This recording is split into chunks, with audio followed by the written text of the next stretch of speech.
On Friday, the British Prime Minister Theresa May announced agreement for a Brexit strategy in which the UK would align itself closely with many EU rules. 3 days later, it's all falling apart. The resignation of Boris Johnson as her Foreign Secretary goes beyond policy differences. This has the potential to become a leadership contest. Boris Johnson was a figurehead of the 2016 campaign for Brexit, and he has long held ambitions to be Prime Minister himself. The news of his resignation came shortly before Theresa May came to Parliament to explain Friday's agreement. And she was met with laughter and derision from the opposition and stony faces from her own side. In the 2 years since the referendum, we have had a spirited national debate.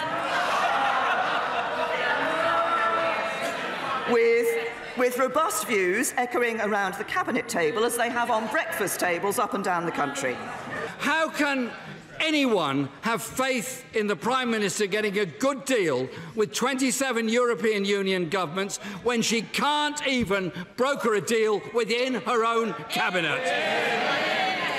First, late on Sunday, David Davis, the man tasked with actually negotiating Brexit with the EU, chose to resign rather than present a strategy he did not agree with. In his resignation letter, he wrote, "The general direction of policy will leave us in at best a weak negotiating position and possibly an inescapable one."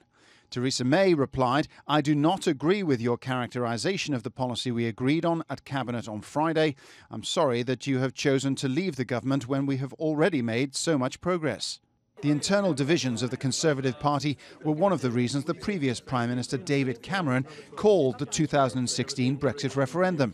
And the narrow victory for the Leave campaign has done nothing to resolve the political gulf between the hardliners, who reject the EU entirely, and other members who want a so-called soft Brexit, staying closer to the EU.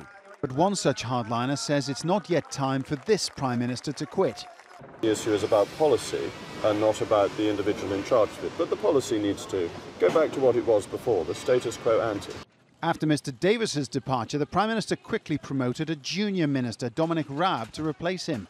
Whether she will last long enough to appoint a replacement for Boris Johnson is uncertain. Paul Brennan, Al Jazeera.